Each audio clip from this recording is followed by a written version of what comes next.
নবী যদি বলতে পারে রব্বি জিদনি ইলমা, তুই বলতে পারো না কেন? তুই কি নবীর থেকে দামি? সাহাবায়ে কেরাম জান্নাতের টিকিট পাইলেন, আবু বকর জান্নাতের টিকিট হাতে, ওমরের জান্নাতের টিকিট হাতে, জান্নাতের টিকিট ওসমানের হাতে, হযরত আলীর হাতে। এক কথায় 10 জন সাহাবারা দুনিয়াতে জিন্দা অবস্থায় টিকিট পেয়ে গেছেন। পাওয়ার পরও তাদের ইলম এত বেশি, আমল এত বেশি, তাকওয়া এত বেশি, এরপরও ভোর রাতে মাওলার সাথে হাজিরা দিতে তাদের কোনো দুর্বলতা ছিল না। জিহাদের ময়দানেও সবার আগে, ওদিকে সংসার চালানোর ক্ষেত্রে সবার আগে 1 নাম্বার পাস, সব কাজে, ব্যবসা চাকরি সব বেলায়, আবার গোপনে আমার মাওলার দরবারেও হাজির। সাহাবায়ে কেরামরা যদি আল্লাহর কাছে হাজিরা দিতে পারেন ভোর রাতে, ও বান্দা সারাদিন তুমি যত কাজ করছো প্রত্যেকটা কাজের একটা হাজিরা আছে না? কি আছে না? নাই? অফিসে কাজ করে একটা হাজিরা আছে না? ফিঙ্গার দিতে হয় না? তো মাওলার কাছে হাজিরা দিবেন না কেন? সারাদিন রাত্র যা করছে এর একটা দৈনিক হাজিরা দেন। কোন সময়? ভোর রাত্রে। আর ফাইনাল আর একটা হাজিরা আছে। ফাইনাল জুমার দিন মসজিদে গিয়ে হাজিরা দিবেন। এর থেকে আর একটা ফাইনাল হাজিরা হলো আমার মাওলার ঘরে যাইয়া বলবেন লাব্বাইক। এটা ফাইনাল হাজিরা। ইবাদত আল্লাহর জন্য নবীর তরিকায় হতে হবে। বাথরুমে গেছেন নবীর তরিকায় যাবেন, সওয়াব। বাথরুমে যাবেন খালি পায়ে যাবেন না, খালি মাথায় যাবেন না, বাম পা দিয়ে ঢুকবেন। ঢুকার আগে দোয়া করবেন, পারি না বললে হবে না, অন্তত বিসমিল্লাহ বলে ঢুকবেন। কোন পা দিয়া? হুশ আছে? নাই নাই, কোনো হুশ নাই। দৌড়ের উপরে থাকে, দৌড়ের উপরে ঢুকে আর বেরোয় যায়। পায়ের হুশ থাকে নি, যেই পরিমাণ ঢুকায় ভিতরে, খালি খাইতেই থাকে, খাইতেই থাকে, গরুর মতো হাঁটে আর চাটে। এর আর দরজা খোলার টাইম নেই। লাথি একটা দিয়ে ভিতরে ঢুকে গেছে, কোন ফাও দিয়ে ঢুকছে বুঝেনি, পারে না 2 ফাও একসাথে দেয়।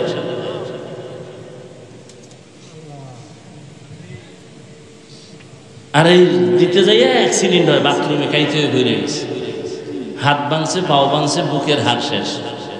কি এর টুপি, কি এর জুতা, কয় জায়গায়। তাড়াতাড়ি তাড়াতাড়ি হিসাব মিলাইয়া দেন। মুমিন যারা হবেন, ওয়াল্লাযীনা আমানু আশাদ্দু হুব্বান লিল্লাহ, যারা আসল মুমিন তারা কলিজা দিয়ে আমার আল্লাহকে বেশি মহব্বত করে। আর যারে বেশি মহব্বত করে তার দাবি তো রক্ষা করে। এখন যে বউর কথা মানে আল্লাহরে বেজার করেছে, বুঝা গেল সে আল্লাহরে মহব্বত করে না। সোজা হিসাব, কাগজ কলমে হিসাব মিলাই নেবেন। আপনি জান্নাতি না জাহান্নামী, নগদ হিসাব মিলাই নেবেন। নগদ, আপনি জান্নাতের পথে আছেন না জাহান্নামের পথে আছেন, নগদ হিসাব মিলাই নেন। কোনো বাকি হিসাবের দরকার নেই। আল্লাহ বলেন আমি জিন ও ইনসানকে সৃষ্টি করি নাই, হ্যাঁ করেছি ইবাদতের জন্য। ঘুরাইয়া বলার দরকার কি? ডাইরেক্ট যদি বলতেন আমি মানুষ ও জিন সৃষ্টি করেছি ইবাদতের জন্য, করি নাই, হ্যাঁ করেছি, ঘুরাইয়া বললেন কেন? কায়রে মানুষ, দুনিয়ার মোহে পড়িয়া তোমাদের জেহেন গেছে আউলাইয়া, উল্টা পাল্টা হয়ে গেছে। এখন তোমার ব্রেনের মধ্যে এত চাপ, ছেলে মেয়ে, দুনিয়ার টাকা পয়সা, ক্ষমতার চিন্তায় চাপ পড়ে গেছে। এখন তোমার কি জন্য বানানো হয়েছে তোমার খবরই নেই, খবরই নেই। এই জন্য আল্লাহ কয় তোরে বানানো হয় নাই, জেহেন খালি কর, তোরে বানানো হয় নাই। এই কথার উপরে জেহেনটাকে ক্লিয়ার কর, ব্রেনকে ক্লিয়ার করে। এবার কথা একটা ঢুকা কি? আমাকে বানানো হয়েছে একটা কাজের জন্য, সে কাজের নাম ইবাদত। কয়টা কাজ? একটা। নাম কি? ইবাদত। এবার ইবাদত কেন? ইবাদত কিভাবে? ইবাদত কেন করবে? একমাত্র আল্লাহর পরিচয় লাভের জন্য ইবাদত। আল্লাহর পরিচয় লাভ করার জন্য ইবাদত করতে হবে, কারণ তোমার আসল মালিককে তারে চিনতে হবে। চিনার পথ হলো ইবাদত। ইবাদত তার সীমানা কতটুকু? কয় মসজিদ, মাদ্রাসা আর হুজুরগো ভ্যান্ডেল, এটা হলো ইবাদতের সীমানা। এর বাইরে কোনো ইবাদত নেই। হ্যাঁ, সীমানা কত? বলে তোমার এই দেহটা রুহু সহ যেখানে যেখানে যাবে সেখানে সেখানে ইবাদত। তোমার এই দেহটা নিয়ে বাথরুমে যাবা, সেখানেও ইবাদত। এই দেহটা নিয়ে বিছানায় যাবা, সেখানে ইবাদত। এই দেহটা তুমি ব্যবসার কাজে লাগাবা, সেখানেও ইবাদত। এক কথায় দুনিয়াতে তুমি যা করবা, যা বলবা, সব হলো ইবাদত। শুধু জিকির করা, তাসবিহ পড়া, রোজা রাখা, নামাজ পড়া এডি ব্যবসা করা কি ইবাদত, চাকরি করা ইবাদত, ঘুমানো, হাসি দিবেন তাও ইবাদত, কান্না করবেন ইবাদত, কাউকে বন্ধু মনে করবেন ইবাদত, কাউকে দুশমন মনে করবেন তাও ইবাদত, বাথরুমে যাবেন তাও ইবাদত, বিবাহ শাদী করবেন ইবাদত, লেখাপড়া করবেন ইবাদত, জীবনে যা করবেন সব হবে ইবাদত, সব। তবে মন মতো না, মন মতো দুইটা শর্তের বিনিময়। কয় শর্ত? এক নাম্বার শর্ত, যা করব, যা বলবো সব হবে আমার আল্লাহকে খুশি করার জন্য। কাকে খুশি? আল্লাহরে খুশি করার জন্য। দুই নাম্বার শর্ত, আমি যা করব, যা বলবো সব হবে মদিনাওয়ালা নবীর তরিকায়। নবীর তরিকায় নামাজ পড়বেন ইবাদত, ব্যবসা করবেন ইবাদত, নবীর তরিকায় খানা খাবেন ইবাদত, নবীর তরিকায় ঘুম যাইবেন ইবাদত, নবীর তরিকায় কান্না করবেন ইবাদত। আর নবীজির তরিকা বাদ দিয়া যদি নামাজ পড়েন বৃথা, কোনো সওয়াব নাই। নবীর তরিকা বাদ দিয়া যদি আপনি রোজা রাখেন কোনো সওয়াব নাই। একজনে মাগরিবের নামাজে দাঁড়ায় চিন্তা করলো 3 রাকাত বেজোর করে লাভ কি, আর 1 রাকাত বাড়াইয়া জোর বইরা আল্লাহরে 2 সেজদা বাড়াইয়া দেই, হবে? কেন? নবীর তরিকায় ওই 1 রাকাত বাদ না, সব বাদ। চালাকি কেন করলি? দাঁড়ায় কানে দাও, দাঁড়াইয়া নতুন করে আবার কানে দইরা আল্লাহু আকবার বলে শুরু করে নতুন ভাবে নামাজ পড়, কানে দাও। বেদবি করলি কেন? কি দেখছেন নি মাওলার কুদরত? এই বেটা, তুই কত বড় মাস্তান! তুই মাওলার কাছে নত হওয়ার সময় তুই যত বড় মাস্তান হও, কানে ধরনি কি? নামাজে দাঁড়ায় কানে ধরেন না? কত অহংকারী! কানে ধরছেন কেন? অহংকারী। ওস্তাদের সামনে অন্যায় করছে, ওস্তাদকে কানে ধর, রাজি হয় না। হুজুর 2টা বাড়ি মারেন বাঁশ দিয়া, কিন্তু কানে ধরুন না। আর মাওলায় কেমনে কানে ধরা? পীর সাহেবও কানে ধরে, এমপি সাহেবও কানে ধরে। কি একবারও চিন্তা করছেন? মাওলার সামনে দাঁড়াইয়েই কানে ধরছে। ও আল্লাহ সারেন্ডার, আমি যত মাস্তানি করি আমার মাস্তানির কোনো ভ্যালু নাই। তওবা তওবা, কানে ধরছি নি, খবর নাই। সব বাহাদুরি শেষ হয়ে গেল মাওলার সামনে কানে ধরে। প্রমাণ হয়ে গেল আমার বাহাদুরি শেষ, আমি মাওলার সামনে এখন দুর্বল হয়ে গেল। এতক্ষণ আমি আমার গুণগান গাইছি, আমার কণ্ঠ সুন্দর, আমার বাড়ি সুন্দর, আমার ব্যবসা সুন্দর, আমার বউ সুন্দর। বলেন না আপনারা? কি বলেন না? নামাজে দাঁড়ায় মাওলা কোনো প্রশংসা আমার নাই, বউয়ের নাই, সন্তানের নাই, সব প্রশংসা একমাত্র তোমার। আলহামদুলিল্লাহি রাব্বিল আলামিন। এক তো কানে দুইরা তওবা করলাম, কি তওবা, নিজেরে খুব বড় মনে করছি, আসলে এটা ঠিক হয় নাই। কানে দুইরা তওবা করে মাত্র তোমার সামনে দাঁড়াইছি, এরপরে যত প্রশংসা করছি, আমার আমার আমার বাড়ি, আমার টাকা, আমার ছেলে, আমার মেয়ে, আমার দোকান, আমার ক্ষমতা, আমার আমার প্রশংসা প্রশংসা লোক লাগাই দিছি। একজনের শিখায় দেয় ক আমি হজ করিয়েছি, কি লোক ভাড়া করি না, ক আমি মুফাসসিরে কোরআন, আমি মুফতি সাহেব, আমি অমুক জায়গার প্রিন্সিপাল, কয় না আমাকে, কয় এই হুজুরের একটু পরিচয় দাও না আমার।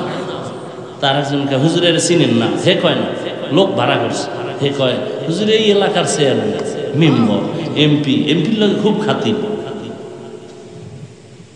হুজুরের চিনেন না, কয় না এ নিজে হজ করে, মানুষের হজে বাড়ায়, তাবলিগে চিল্লা দেয়, পীর সাহেবের মুরিদ, সব করায় না, করায় না, ভাড়া ভাই ভাই ভাড়াও দেয়, তাই না? 100 টাকা দিলাম চা খাস, ভাড়া দিয়ে হয়েছে, এত প্রশংসা করছে, ভাড়া না দিয়ে ভাড়া, সব প্রশংসা মাটি করে দিলাম কানে দইরা। এরপরে কইলাম আল্লাহ আসলে প্রশংসা আমার না, রব্বিল আলামিন।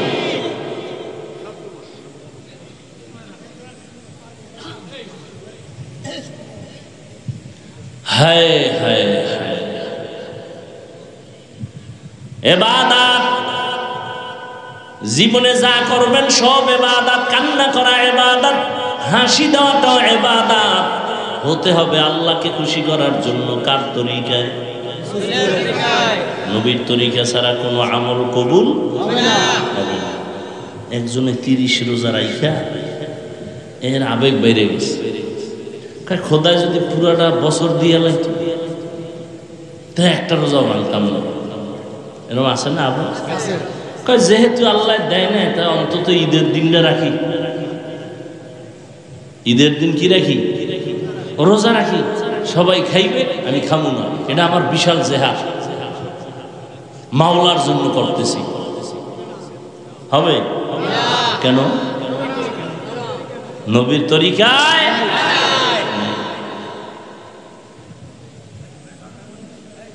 এই জন্য ইবাদত হতে হবে নবীর তরিকায়।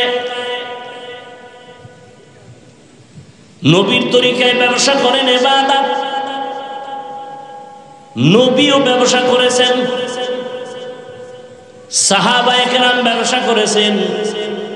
নবীর তরিকায় খানা খাবেন ইবাদত, বাথরুমে যাবেন ইবাদত, যা করবেন সব আমার নবীর তরিকায় করবেন। নবীর তরিকায় ঘুমাবেন, কেমনে ঘুমাবেন? ঘুমের বিছানায় যাওয়ার আগে সুন্দর করে ওযু বানাবেন, বিছানায় যাইয়া ওযু অবস্থায় বসে বসে 100 বার দরুদ শরীফ পড়বেন, 100 বার ইস্তেগফার করবেন। এরপরে ডান কাতে ঘুমাবেন, বাম কাতে না। কাইত কুদ দেওয়ার তো সময় পাই না মোবাইলের হক আদায়ের কারণে। কাইতে কি মোবাইল চাওয়া যায় না? তো শীত না মোবাইল চাইতো। আমরা মোনাজাত ধরি বইয়া, মোবাইলওয়ালারা মোনাজাত ধরে হইয়া, ঠিক নেই? বউয়ের হক আদায় কয় হুজুর এটা ঘাটতি আছে, সন্তানের কয় এটাও ঘাটতি। কি আসল কি? মোবাইলের হক আদায় করতে কোনো ঘাটতি নেই। সারা রাত নিরিবিলি মোবাইলের হক আদায় করতে করতে ফজরের আজান কখনোই টের পাই না।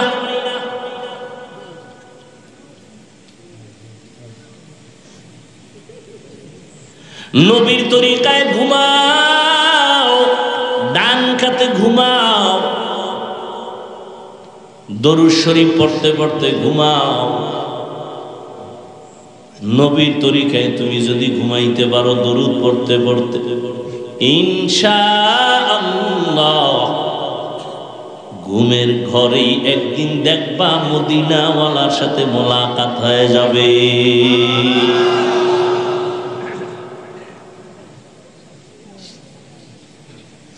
আবার যখন ঘুম থেকে উঠবেন নবীর তরিকায় ঘুম থেকে উঠবেন কখন? ফজরের পরে। ভোর রাতে উঠবেন, কারণ ওই সময় আর ঘুমানো যাবে না। আল্লাহ আপনাকে ডাকতে আসছেন প্রথম আসমানে। আপনি যদি রাত্র 3টার সময় টের পান বাসার সামনে আপনার কেউ ডাকতেছে, কে আপনি? আমি তোমার শিক্ষক বা আমি তোমার পীর। বেয়াদব ছাড়া কেউ ঘুমায় থাকবে? তো আল্লাহ প্রথম আসমানে আসেন প্রতিদিন না একদিন? কোন টাইমে আসেন বলেন? শেষ রাতে। বলেন শেষ রাতে আসেননি? বিশ্বাস করেননি? হ্যাঁ, প্রতিদিন আসেন। আচ্ছা বলেন তো কেন আসেন? বান্দার থেকে কিছু নিতে না বান্দাকে দিতে? নিতে। আপনাদের কিছু লাগে না? লাগে। ঘুমান কেন? কত বড় ধোঁকাবাজ আপনি জানেন? আপনি বলেন আমার এই লাগে সেই লাগে, তা আল্লাহ দিতে আসছে, আপনি ঘুমাইলেন কেন? অতিও গভীর হয় রজনী যখন, নীরবে প্রভুর নাম জপিও তখন। প্রভুর করুণা যদি পাইবারে চাও, গভীর রাতে উঠে প্রভুর গুণগান গাও। আজানায় কয় বেলা প্রতিদিন বলেন? 5 বেলার আজানের সিস্টেম একই না আলাদা আছে? কিছু আছে। কোন সময় সে আলাদা? কি অর্থ? কি নামাজ থেকে ঘুম ভালো, ঘুমের চেয়ে নামাজ ভালো।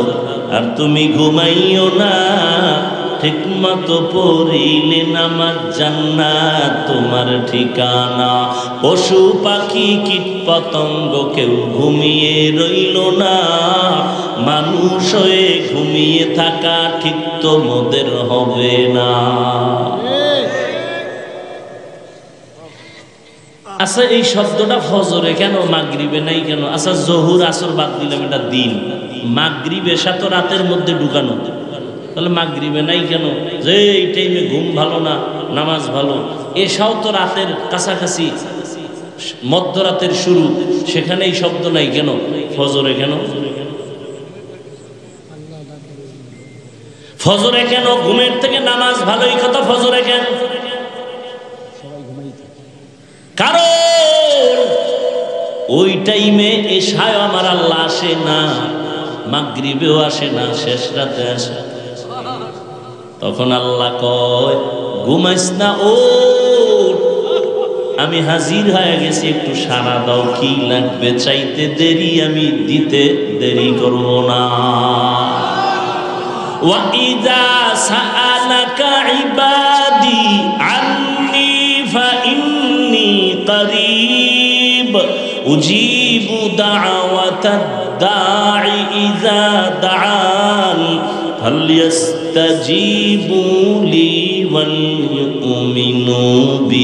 ওয়ালইউমিনু বি লাআল্লাহুম ইয়ারশুদুন।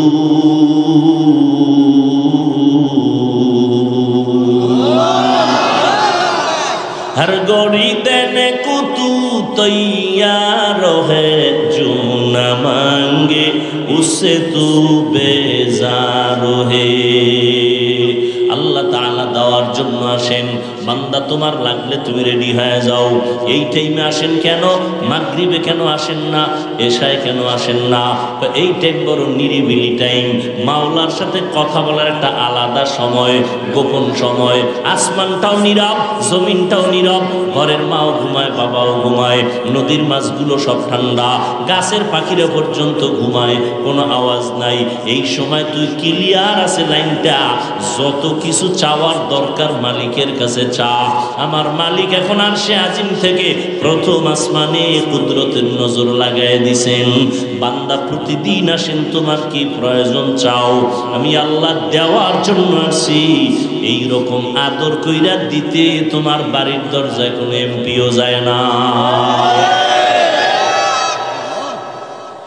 কোনো পিসা বোঝায় না। আমি মাওলা হাজির হয়ে গেছি, দেওয়ার জন্য কি লাগবে বল? সন্তান লাগবে বল, টাকা লাগবে বল, পয়সা লাগবে বল, সুস্থতা লাগবে বল, ছেলে লাগবে বল। আমার কাছে চাইতে দেরি হবে, আমি দিতে দেরি করব না। তোর ছেলেটা মেজাজ গরম, বল আমার কাছে বল, আমি ঠান্ডা বানায় দিব। তোর ছেলেটা লেখাপড়া পারে না, বল আমি লেখাপড়া পারানোর মতো আমি জেহেন খুলে দিব, বল। আমার নবী যদি বলতে পারে তুই কে, নবী যদি বলতে পারে রব্বি জিদনি ইলমা, তুই বলতে পারো না কেন? তুই কি নবীর থেকে দামি? সাহাবায়ে কেরাম জান্নাতের টিকিট পাইলেন, আবু বকর জান্নাতের টিকিট হাতে, ওমরের জান্নাতের টিকিট হাতে, জান্নাতের টিকিট ওসমানের হাতে, হযরত আলীর হাতে। এক কথায় 10 জন সাহাবারা দুনিয়াতে জিন্দা অবস্থায় টিকিট পেয়ে গেছেন। পাওয়ার পরও তাদের ইলম এত বেশি, আমল এত বেশি, তাকওয়া এত বেশি, এরপরও ভোর রাতে মাওলার সাথে হাজিরা দিতে তাদের কোনো দুর্বলতা ছিল না। জিহাদের ময়দানেও সবার আগে, ওদিকে সংসার চালানোর ক্ষেত্রে সবার আগে 1 নাম্বার পাস, সব কাজে, ব্যবসা চাকরি সব বেলায়, আবার গোপনে আমার মাওলার দরবারেও হাজির। সাহাবায়ে কেরামরা যদি আল্লাহর কাছে হাজিরা দিতে পারেন ভোর রাতে, ও বান্দা সারাদিন তুমি যত কাজ করছো প্রত্যেকটা কাজের একটা হাজিরা আছে না? আছে না? নাই? অফিসে কাজ করে একটা হাজিরা আছে না? ফিঙ্গার দিতে হয় না? তো মাওলার কাছে হাজিরা দিবেন না কেন? সারাদিন রাত্র যা করছে এর একটা দৈনিক হাজিরা দেন। কোন সময়? ভোর রাত্রে। আর ফাইনাল আর একটা হাজিরা আছে। ফাইনাল জুমার দিন মসজিদে গিয়ে হাজিরা দিবেন। এর থেকে আর একটা ফাইনাল হাজিরা হলো আমার মাওলার ঘরে যাইয়া বলবেন লাব্বাইক। এটা ফাইনাল হাজিরা। ইবাদত আল্লাহর জন্য নবীর তরিকায় হতে হবে। বাথরুমে গেছেন, নবীর তরিকায় যাবেন, সওয়াব। বাথরুমে যাবেন, খালি পায়ে যাবেন না, খালি মাথায় যাবেন না, বাম পা দিয়ে ঢুকবেন। ঢুকার আগে দোয়া করবেন, পারি না বললে হবে না, অন্তত বিসমিল্লাহ বলে ঢুকবেন। কোন পা দিয়া? হুশ আছে? নাই, নাই, কোনো হুশ নাই। দৌড়ের উপরে থাকে, দৌড়ের উপরে ঢুকে আর বের হয়ে যায়। পায়ের হুশ থাকেনি, যেই পরিমাণ ঢুকায় ভিতরে, খালি খাইতেই থাকে, খাইতেই থাকে, গরুর মতো হাঁটে আর চাটে। এর আর দরজা খোলার টাইম নেই, লাথি একটা দিয়ে ভিতরে ঢুকে গেছে। কোন পাও দিয়ে ঢুকছে হুশ বুঝেনি, পারে না 2 পাও একসাথে দেয়।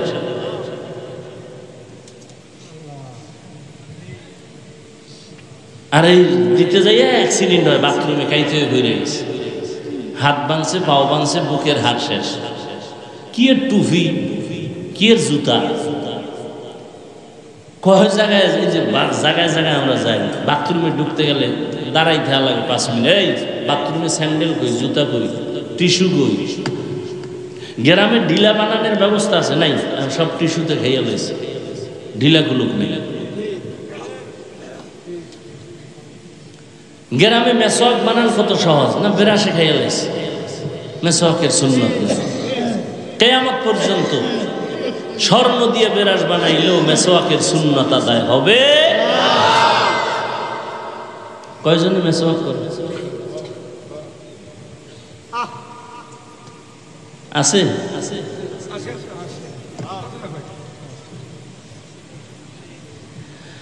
বাম পা দিয়া বাথরুমে যাবেন, দোয়া পরে ঢুকবেন। হাঁটুর উপরে বাথরুমে গিয়া কাপড় উঠানো যাবে না, সব ধরা। বাথরুমে যখন ঢুকছেন হাঁটুর উপরে কাপড় উঠানো যাবে না, সুন্নত। বাম পায়ের উপরে ভর করে বসতে হবে, সুন্নত।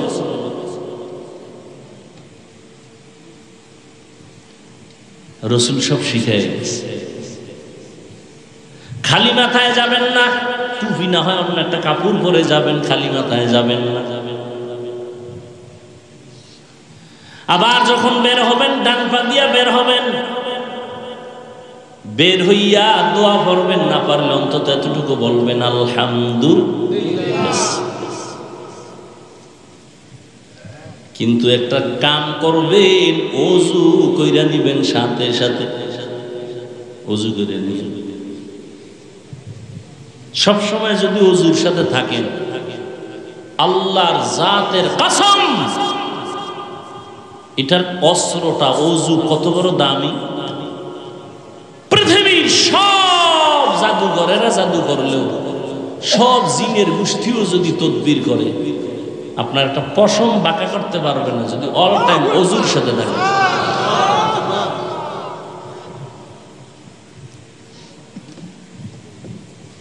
খানা খাইতে বসবেন নবীর তরিকায়, ইবাদত। কেমন? খানা বসতে গিয়ে 1 নাম্বার, চেয়ার টেবিলে খাওয়া যাবে না।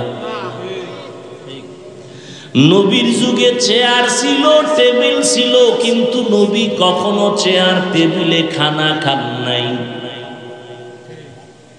কেউ পিসাবের মুড়ি, হাজী সাহেব জিকিরের ভাওয়ার কত, হজের ভাওয়ার কত, চিল্লা লাগাইছেন ভাওয়ার কত। মাইয়া বলার বিয়ার সময় টের পাইবে কি হাজী সাহেব? 5 তলা বিল্ডিং কাঁপে কেন? ইমাম সাহেব কয় রাত্র 12টার পরে 5 তলা বিল্ডিং কাঁপে কেন? আওয়াজ। কও হুজুর আপনি দাওয়াত পান নাই? কি দাওয়াত? আমার মাইয়ার বিয়া, ছাদের উপরে গায়ে হলুদের গান চলে, বিল্ডিং কাঁপায় দেয় গান গেয়ে, নাচতে গিয়ে। মাইয়া ফলার বিয়ার সময় টের পাওয়া যায় ইমানের ভাওয়ার কত। আল্লাহ হেদায়েত দান করেন। ইসলামে গায়ে হলুদ হারাম। গায়ে হলুদ যদি কোন গায়ে হলুদ না হইলে বিয়ে হইব না, তা আমাকে বিয়ে নতুন করে আবার করতে হবে।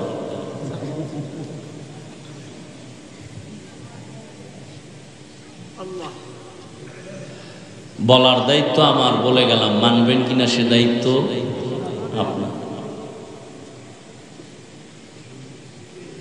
খানা খাইতে বসবেন চেয়ার টেবিলে, কথা কেন বসা যাবে। 2 নম্বরে দস্তরখান বিছাইবেন।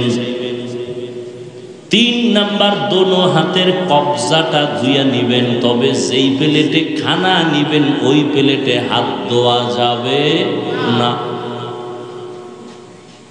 দোনো হাতের এই সুন্নতটা কয়জনে আদায় করে? করোনা আওয়ার পরেও তো করা দরকার ছিল, এরপরও করে। করোনা হওয়ার পরে হাত ধোয় ঠিক, কিন্তু খানার বেলায় ধোয় না।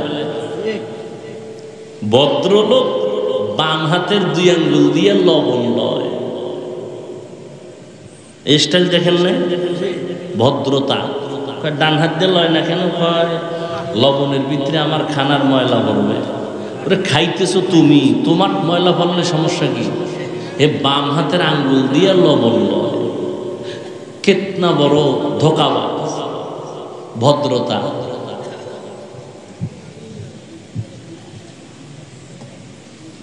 তাহলে দোনো হাতের কবজা পর্যন্ত ধুইতে হবে। খানার প্লেট যখন খানা শুরু করবেন, আপনার ডান দিক থেকে খানার লোকমা শুরু করবেন। কোন দিক থেকে? কিন্তু তরকারি পড়ছে মাঝখানে, এখন কি করবে? হ্যাঁ, দোয়া পড়বেন বিসমিল্লাহ। কিছু পারেন না, কি পড়বেন? বিসমিল্লাহ। ফাঁকে ফাঁকে বলবেন লাকাল হামদু ওয়া লাকাশ শুকর। আর একটা সতর্কতা বলে গেলাম, খানার যে ঝুটা হয় এটা কোনোদিনও পানির মধ্যে ফেলবেন না। খানার ঝুটাটা শুকনা পাত্রে রাখবেন আলাদা।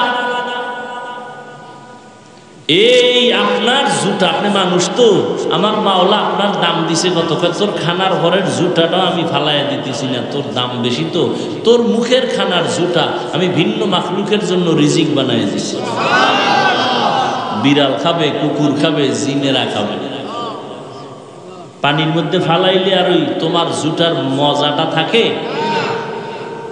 এ আকাম কেন করেন? কেন করেন এই আকাম? আজকে থেকে অস্ত অনেক হয়ে গেছে, একটা আমল করেন, একটা আমল শুরু করে দেন, ইনশাল্লাহ আজকে থেকে আর কোনোদিন নিজেও করব না, চোখের সামনে কাউকে এই অপরাধ করতে দিব না। ইনশাআল্লাহ। কি জুটা পানিতে ফালাবো, নিয়ত করা যায় ইনশাআল্লাহ। খানার আগে কয় হাত ধুইবেন? 2 হাত। কত দূর পর্যন্ত? খানার প্লেটে না ভিন্ন পাত্রে? ঠিক এই তরিকাটা খানার শেষেও করবেন, দোনো হাতের কবজা ধুইবেন খানা শেষ, কিন্তু এই খানার প্লেটে নয়, ভিন্ন পাত্রে। পারবেন? ইনশাআল্লাহ। এটা ভদ্রতা। এটা কি? অথচ এটা মানতে চায় না অনেক মানুষ। খানা পড়ে গেলে উঠায় খাবেন, প্লেট চেটে খাবেন আঙ্গুল দিয়া, কারণ খানার শেষে আল্লাহর রহমত অবতীর্ণ হয়।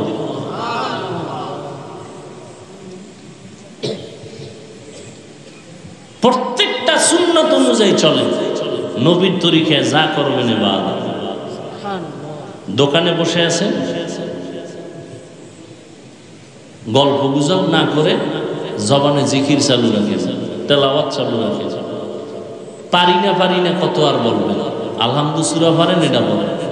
কুল হু আল্লাহ পারেন, এটা বলেন। ইন্না আতাইনা পারেন, এটা বলেন।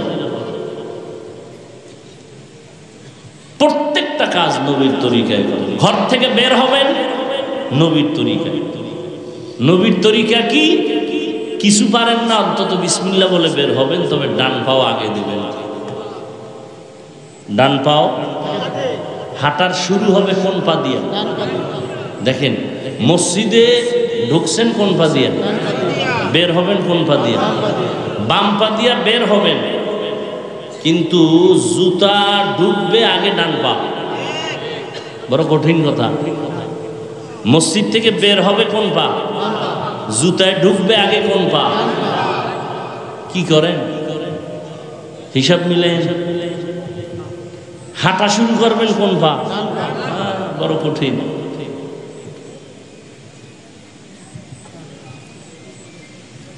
এটি রসুলের সুন্নাত। এটি মানতে পারলে পৃথিবীর শ্রেষ্ঠ বুজুর্গ আপনি।